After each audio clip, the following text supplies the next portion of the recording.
So today we're going to be reviewing a 2017 Volkswagen e-Golf.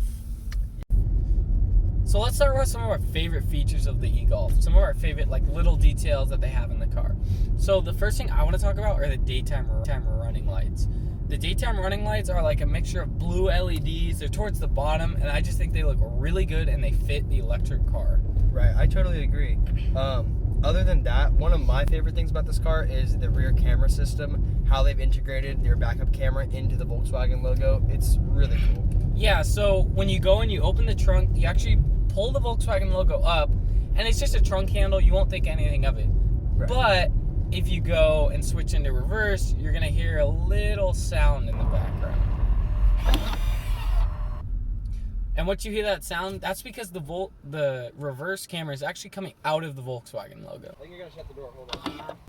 Another thing I really like about this car is how eco mode works. So when you put it into eco mode, it limits your power of the car, it limits your AC, of course, in order to gain the maximum amount of mileage. And so what I really like is when it's in eco mode, when you floor it, it actually doesn't floor the pedal all the way. You go all the way down and it floors it as much as it can in eco mode, but it's still saving the electricity. If you really need that extra power, then you actually can put your foot all the way down and you'll feel a click. Once you feel that click in eco mode, it's actually going to give you all of the power.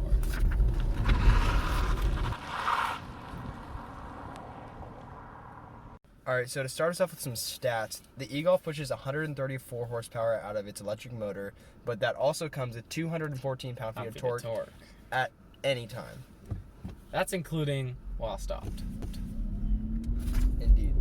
Which is instant.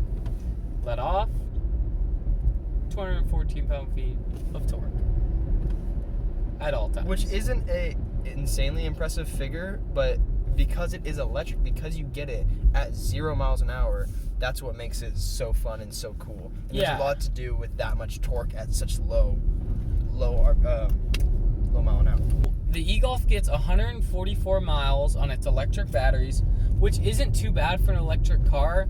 It's in the range of the Ford Focus Electric, but really what's that good for is getting to work and back home. This is the perfect car that doesn't take any sort of gas, that can get on the highway quick, get to work, and get back. It is not for long trips. Right. You will run out of mileage too fast if you're going on a longer trip. This is a great commuter car. It's the perfect size, and it obviously doesn't take gas. You charge it at home. You start every day with the full tank, and you get to work, get back, no problem. For our infotainment system in this car, it's actually really well done. I really like Volkswagen's infotainment system. It has satellite radio. It has the two most important features that I think, which is Android Auto and Apple CarPlay.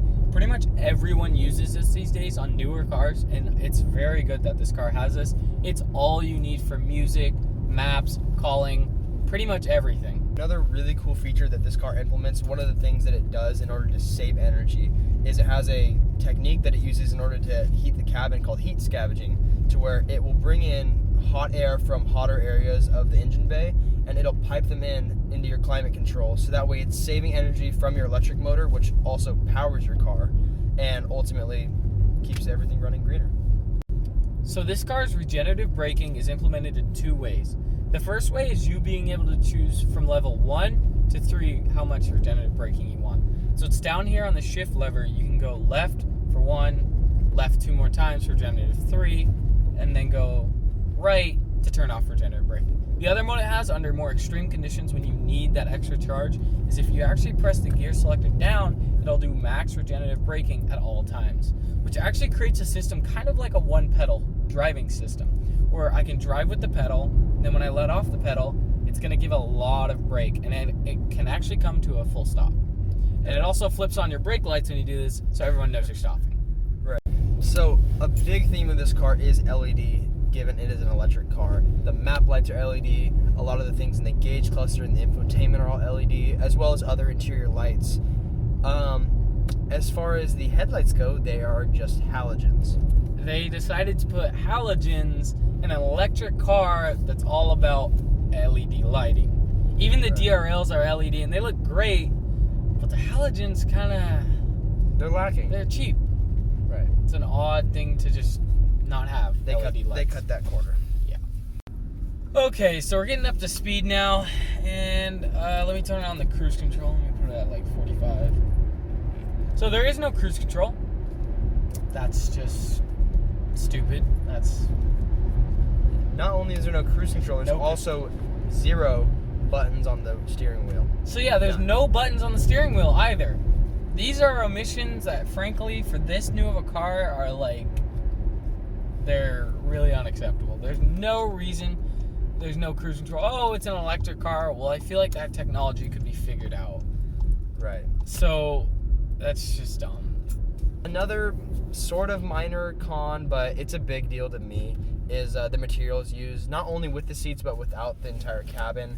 It's this eco-friendly recycled cloth, and I understand why it's used, and it kind of goes along with the car being electric and just overall recycling how you use the car, but it provides a worse experience being in the car, driving the car. It's not horrible. It's definitely been done worse, but I prefer leather.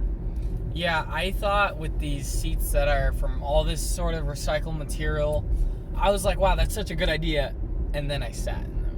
Right. And they're okay, but even like basic cloth seats could have been a better option. Yeah. The other really annoying thing about this car that bugs me about other cars, but this car takes it to a whole nother level, is blank switches.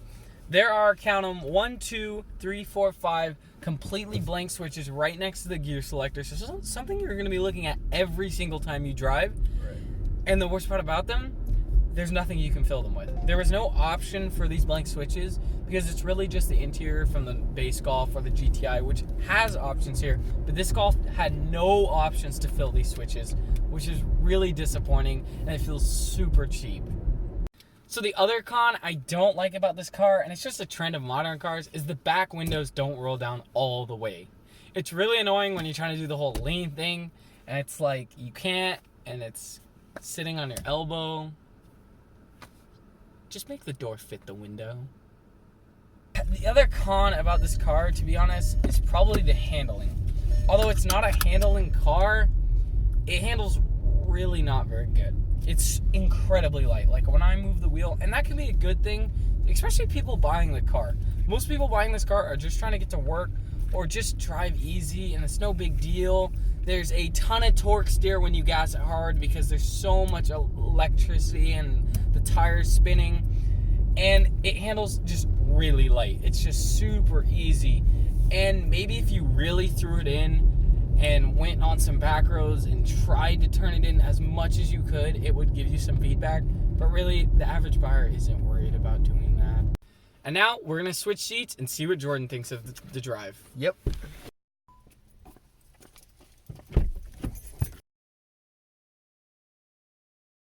All right, so in the driver's seat of the e-Golf, I will let you guys know that this is actually my first time ever driving a full electric. So, gonna be quite interesting. I mean, is it on? Is it ready to go? We're ready to go. Oh, let's go. All right, I guess throw it in drive. Put it in drive. And does it creep? No, it doesn't. Oh, there we go. And just like that, you're driving. So now that we're moving, if you want to go ahead. Oh, wait, hold on. Put your seatbelt on. Since we're moving. Now that we're moving, you want to go ahead and give it a little tap. And as you can tell, especially at lower speeds, it wants to go because all that torque happens instantly. Yeah, it's all right here, ready for you to take advantage of. Oh yeah. So, what are your thoughts on the handling?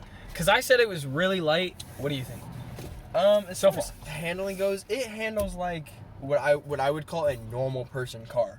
It's not a boat by any means. It's not so disconnected to where you feel like you don't even know where it wants to go. Your wheels are or whatever.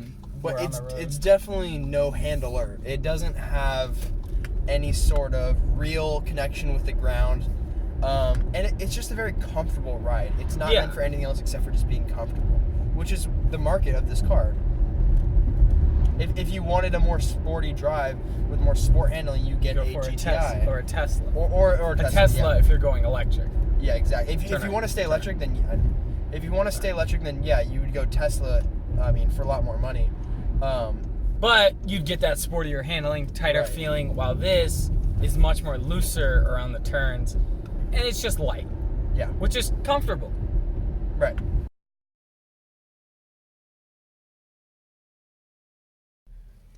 Oh, it looks like we're running out of range. We gotta pull up to a gas station. Pull up right here. Yeah, I got you. Pump right here. Yeah. There you go. Wait, dude, hold on. Wait. Never mind.